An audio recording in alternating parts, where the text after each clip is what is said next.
Om Shanti, good morning. So today it's opportunity to revise Bhakti's Murli of 20th January 82 and try and go deeper uh, and extract a few jewels from Baba's versions. So Baba talks, as we have all heard about, fulfilling the responsibility of love. Baba says the way to fulfill the responsibility of love is to, and Baba made it so simple. He said, just sing, just dance, and when you get tired, just sleep. And the way he described singing is just to sing, songs of praise of Baba, songs of attainment, just to feel that Baba's, the music of the Murli, just to allow it to resonate through the ears, in the mind. To dance is to really dance in happiness, and then to sleep is to be bodiless. And Baba described it in such a loving way. So the thought was today, let us maybe spend some time diving deeper into this state of mind that only knows how to celebrate. So singing and dancing is really to celebrate life with Baba, is to celebrate this moment that we have all been gifted with Baba. Mhm. So we had a few slides to go through. Uh, Maybe then, if we have uh, time, then maybe we could discuss more together. Is that okay, Rakhi Bhai?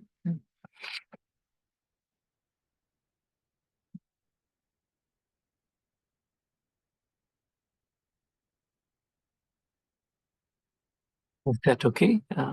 Anyone else? Is that okay? Yes, yes. Saruka. Okay. Okay, thank you. So we'll try and experiment with a few slides here.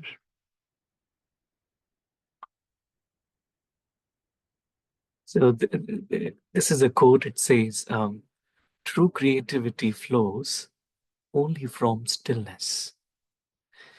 When stillness becomes conscious, the spiritual dimension enters your life, and you begin to be guided by an intelligence far greater than the human mind. And singing, dancing, it's all about being creative. It's like enjoying the flow of life.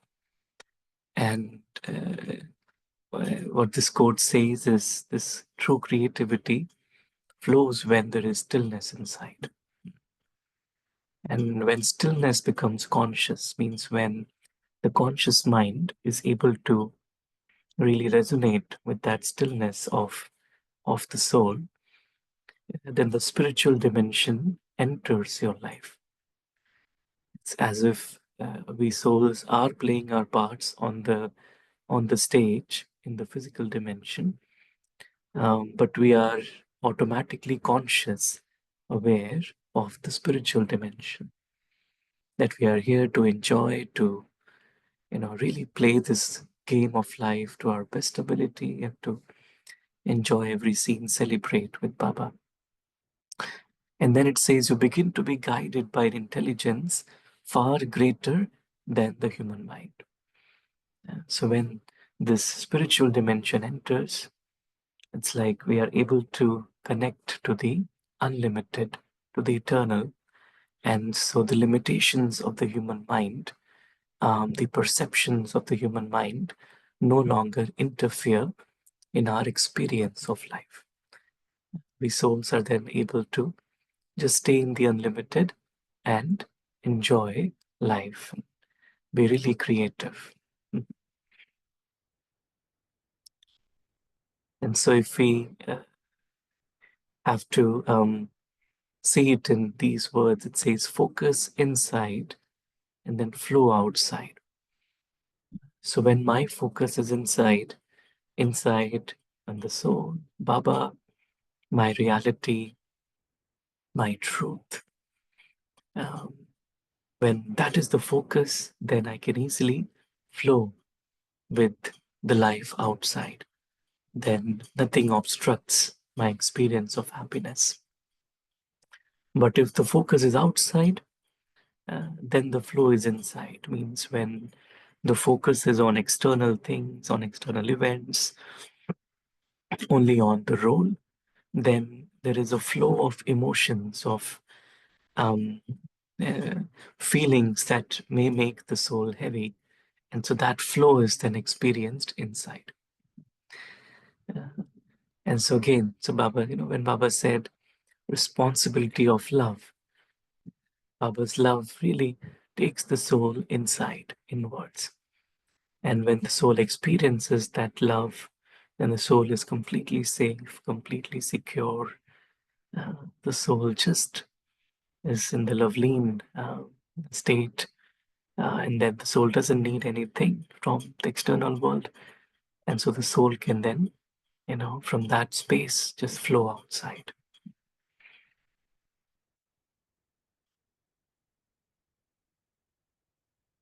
Says, we're all kites in this world. God is holding the string. We're all kites in this world. God is holding the string. So a kite flies, enjoys the flight, and kite is so colorful. Just by seeing it fly, everyone celebrates, is happy. And in the same way, when Baba's love is there, holding me, that is the string that supports me, then actually I can really sing and dance and enjoy life, celebrate life. Mhm. And so it's the word is responsibility, but then also the singing and dancing actually emerges automatically because Baba is the backbone, Baba is the support of my life. So just experiencing, just flowing and floating in the sky, being held by Baba.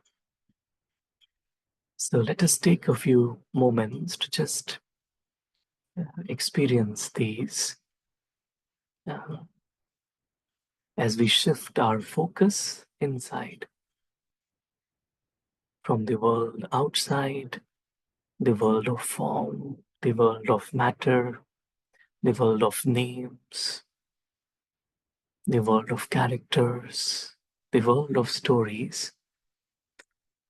I, the being, I take my attention inside to my inner world, to my inner space. And within myself, I experience then this beautiful presence of the being, the soul,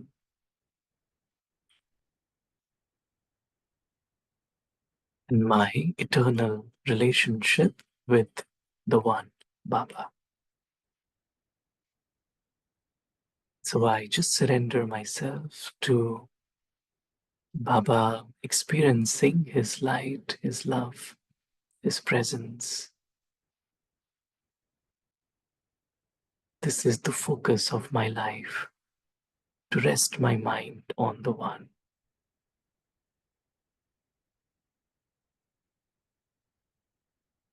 And this allows me to just see the life as a game and enjoy every moment with the One. So I flow. And then I experience Baba as holding the string of my life. And with that strong relationship, strong bond, I'm able to just experience inner freedom, freedom from all insecurities, and I'm able to be myself feel myself, and celebrate life with Baba.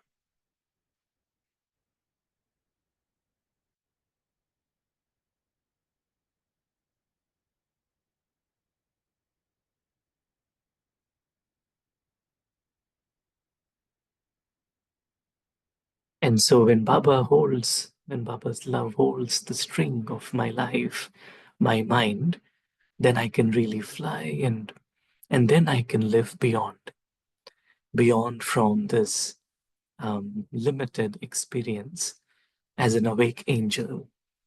So now the awake angel has the highest quality of life and the highest standard of living. Awake means he experiences the whole dimension, the real dimension, love from God, love from the family, and their noble and elevated company. He also knows he is immortal. So in this moment, we just become awake and experience the entire dimension. We experience love from Baba, love from our eternal family of stars, without having to lose anything. I know that I, the being, the soul, I am immortal. So I live beyond with Baba.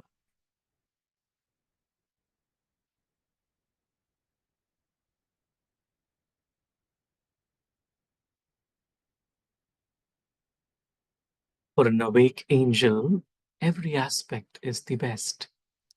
From beyond, he looks into the story world, and in that story world, every moment is a wonderful gift.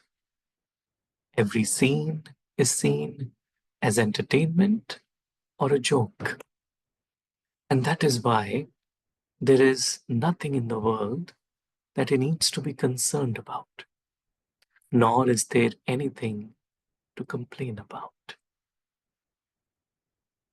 And so, living my life beyond with Baba, a life of celebration, of just singing and dancing, there is nothing in the story world that can take away that happiness.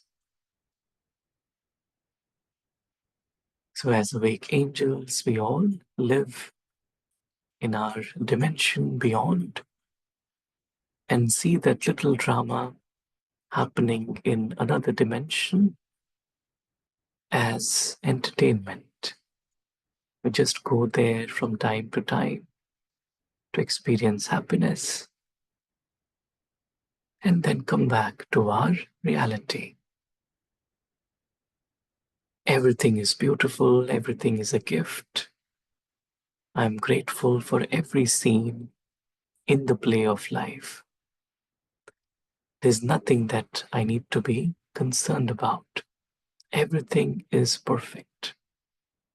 Everyone is perfect. And there is nothing to complain about.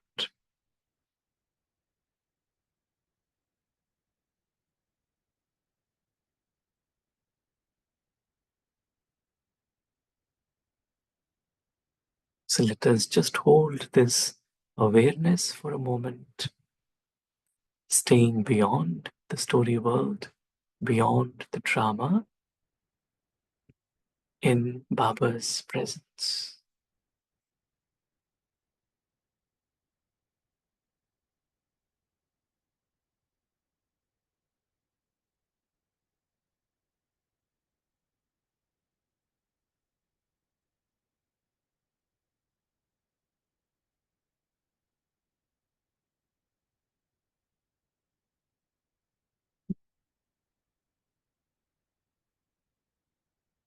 There is one world and two realities, the world inside and the world outside.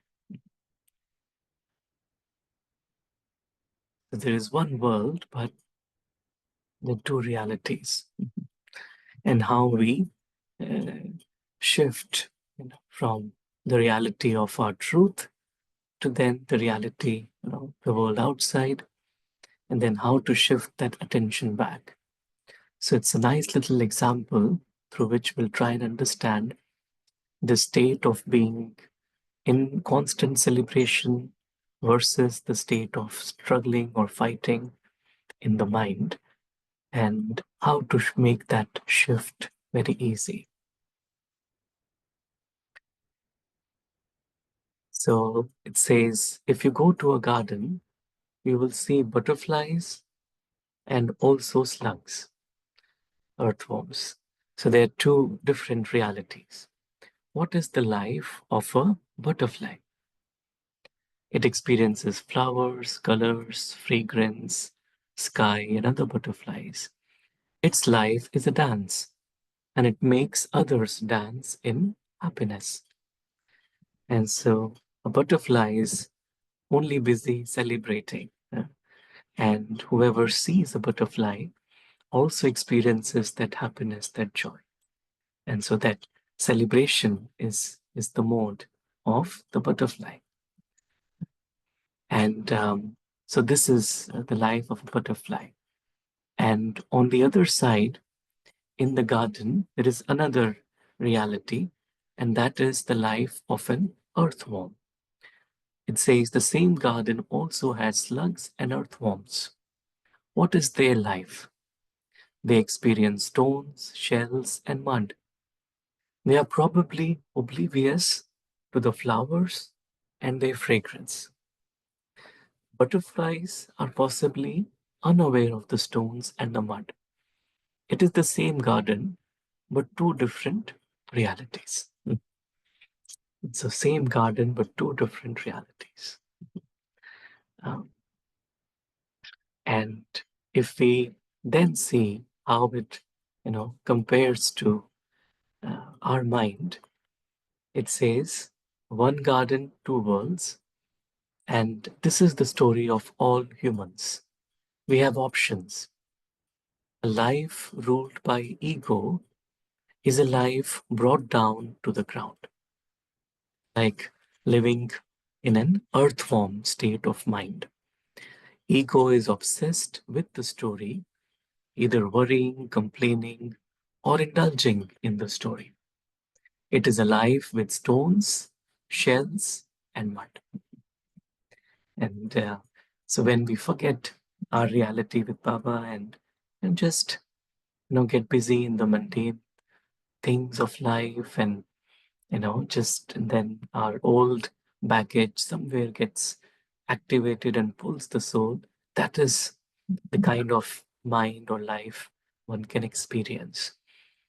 The other option is a life ruled by the angel. Life ruled by the angel sees the sky, it sees that all are good, and sees the virtues and the greatness of others. It sees the angelic souls, that all are immensely lovely, that all belong to God, are loved by God, and are worthy to be loved by God. Mhm. Their life is a celestial dance, and they help others discover their own dance.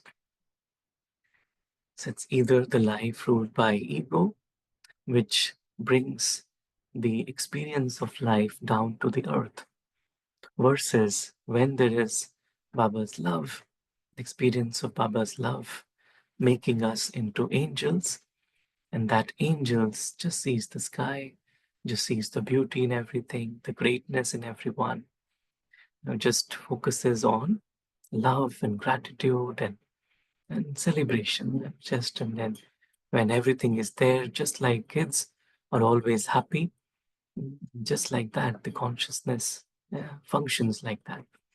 Everything is wondrous, everything is beautiful, everything is a celebration.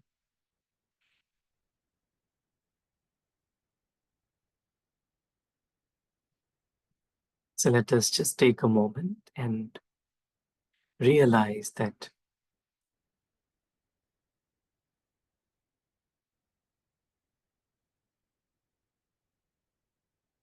The life ruled by the ego is a life brought down to the ground. Baba is making the soul fly. Baba's love allows me to rise above the ground so that I fly in Baba's love as an angel. And then all I see is this inner beauty, inner happiness, celebration, goodness, and perfection in everything and everyone.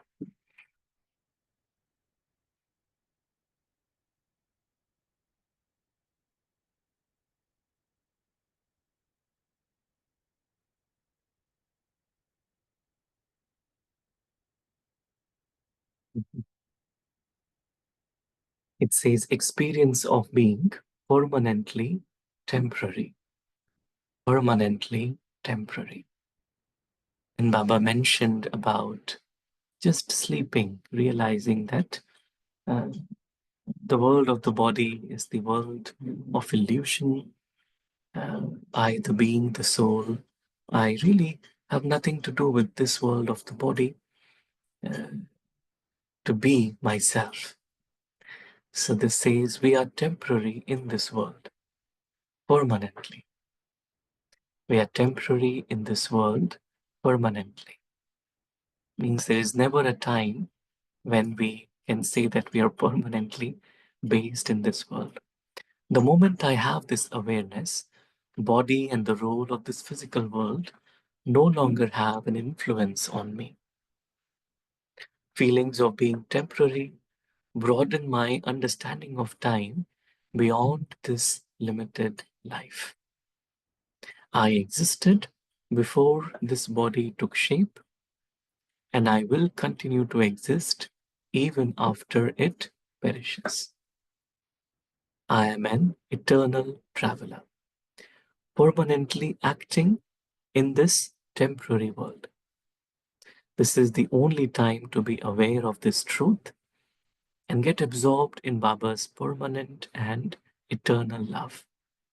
A love that makes me come out of the trap of this temporary world into the permanence of our home of silence.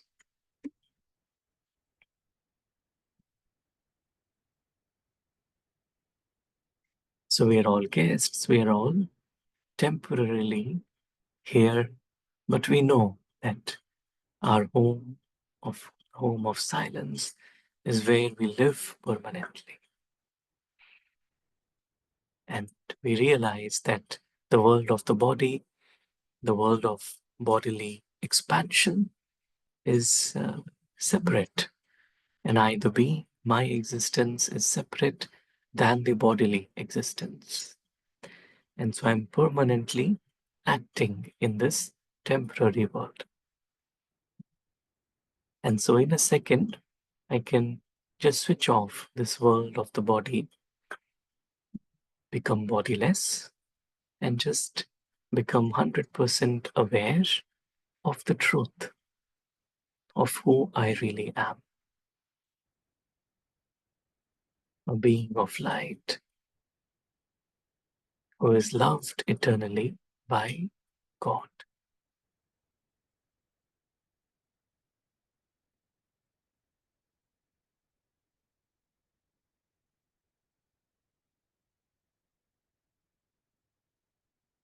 So let us just take another moment to again experience the state of being beyond,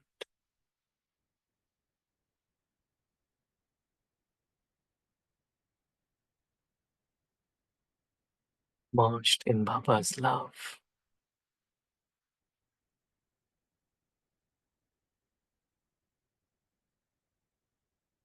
and enjoying the game of life, constantly singing songs of Baba's love, enjoying Baba's Murli, dancing with Baba in happiness,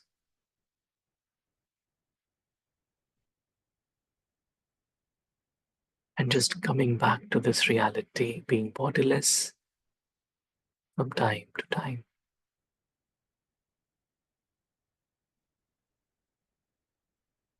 Om Shanti.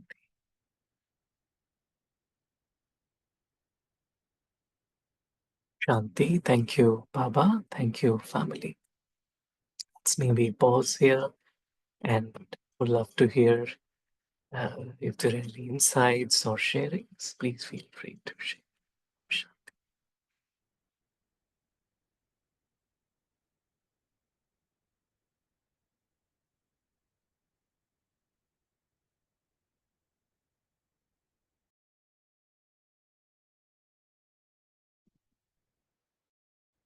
Shanti, brother, good morning. I mean, this the last set of exercise, the drill, it opened a new domain to me. Occasionally, I used to think that let us become bodiless, and let my soul flow up, and then come down here. I mean, rather now you opened up a new domain that we stay up and come down and go back up there. So that sounded much more peaceful and much more permanent and calm than the first way. Thank you. Om Shanti. Very nice. Thanks for sharing. Yeah. Mhm. Staying up, coming down, and then going back. Really nice. Great.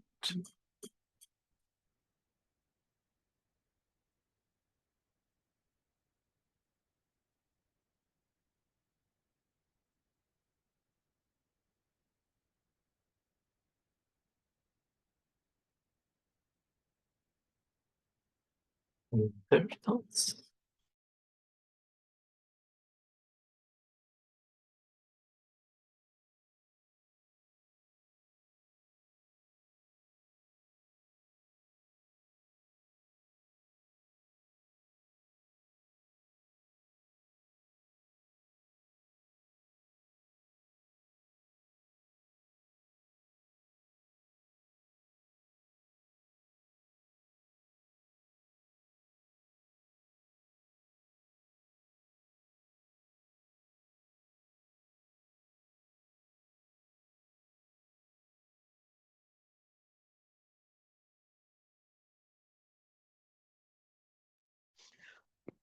Om Shanti Saurabai. Om Shanti, Girijaben. Yeah, my luck. I mean, in India, there was no power for the first half of what you spoke, and I could just hear a little bit here and there. I couldn't hear you much, but I know it was more as I was even sharing yesterday about the responsibility of love. Like there was just this one sentence, which really attracted me. Remembrance is Baba's lap. I was just thinking, remembrance is such a kind of a connection, a kind of a charging, a kind of, as you said, going up and coming down. How could I just sleep in it? How could I just call it as God's lap?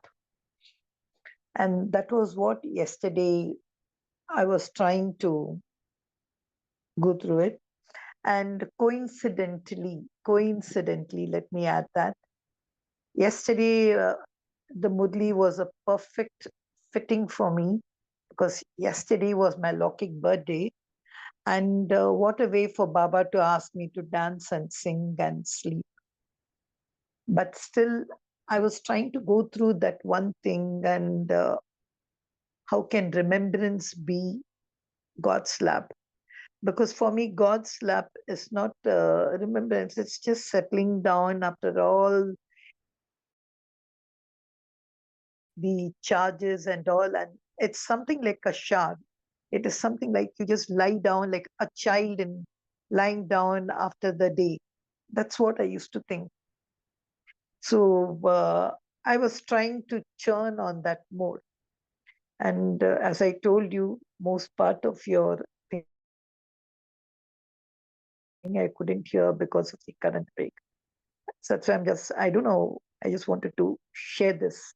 I try to dance, sing, and all thing, but what a perfect Murli to come from you, because I know you are the best person to express his love or even give us a nice song on his love. Would love to hear more from you on that, Om Shanti.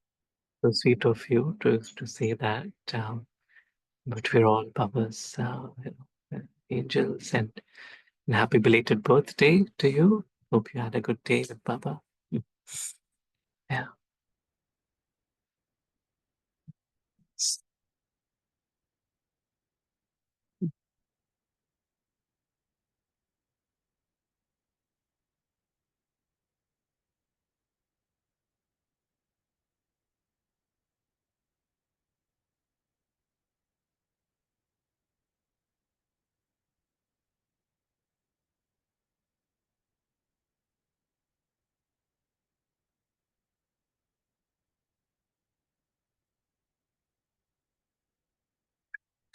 Mm.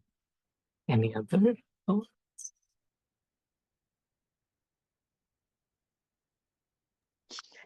Brother, could you just add a little more on this?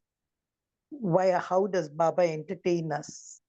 See, if you see, it was mhm. just entertainment, Murli, more Mm, like something very entertaining. It was, I felt like the other than, of course, when he went to the teachers, when he spoke about the serving, when he gives them many points about a true server, that's how service cannot become slack.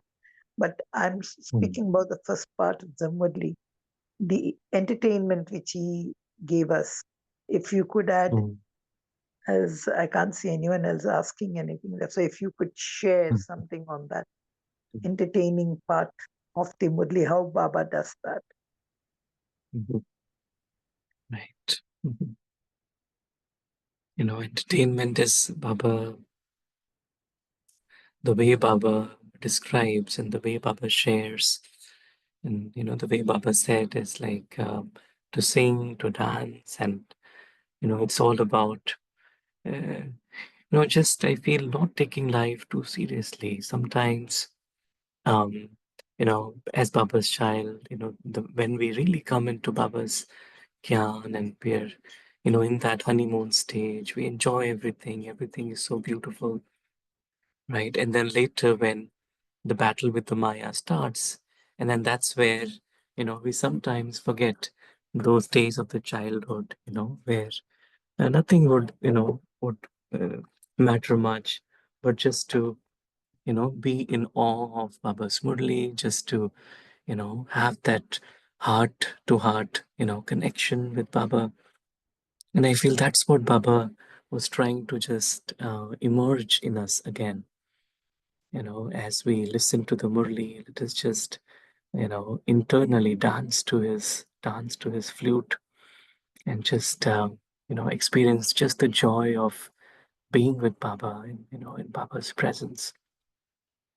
And sometimes, just this whole aspect of the role, and even, BK life and seva and all that, it can, make us kind of a little bit away from, this reality of just I, the soul, being lost in Baba's love, not needing anything else, not taking anything personally, and just, nothing is serious, everything is a game. Mhm. And, you know, and, uh, uh, and just that emerges the natural beauty within. And just like when a child plays, everyone just admires that child, because that is coming from such a sacred and pure space. And really, and I believe that's what Baba is taking us to. Mhm.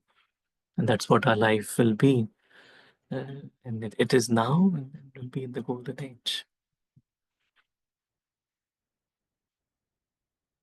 Mhm. Saurabai, the one thing that you mentioned was being free of the label of I been in BK, an intoxication point Mm, in itself. Just I think a couple of days back with one of the surrendered sister, mm, we were having this conversation on the call, where we were mm, talking about how do we sustain being in dharna all the time. and yet be with the world. Because if we can't operate without being in the world. No. So we were just sharing our practical experiences, and I was sharing with sister, given in the world out there, how do no, we people in the, especially in the corporate world, manage being going in the meetings out, and that's where this point came in, that it's important for us to also shed away our space of we speaking about the thoughts in a very rigid manner to the world out. As I being a BK, we need to be accommodating and being yukti yukt at that point of time when we have to deal with world out. And I really like the point when you said today that we also need to be free of any labels, which also includes being labeled as a BK, because at times it comes as rigidity to the world out. So I'm just sharing my personal thoughts on it. Any inputs that you would like to add further on this? Because in this Right. Murli, Baba very, very differently he has given the perspective of responsibility of love. Because when we speak about responsibility, there is some kind of seriousness that comes in, and we are unable to distinguish between being serious and being sincere. And in this Murli, Baba has made us so easy to be sincerely being responsible, handling the responsibility of love for Baba. So over to you for any inputs, any thoughts from your end. How do we consistently sustain this way of being as I being of soul is flowing?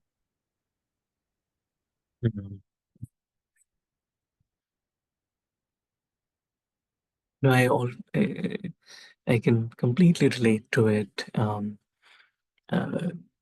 you know, I feel when I came to Baba, it was just this experience of belonging to someone whom I was looking for in life. Is if we really ask ourselves, why did we come to Baba? Why did we take up this path? It's really that that inner yearning, because the soul had been lost in the quicksand of Maya, and just coming back to Baba's vibrations just instilled that, or emerged that lost memory, that yes, I belong to Baba and Baba belongs to me, right? And that's what matters, and then everything else is a is extra. It doesn't really matter. And then coming to that, and then of course that is the seed and that is the foundation. And of course, the yajna and the PK life principles are all important in their own respect. But also, sometimes it could also, maybe create a certain sense of heaviness or rigidity, is what you mentioned too. And we tend to then, you know, carry the label of being BK or being spiritual, you know. And it was just a couple of days back we were discussing that am I spiritual or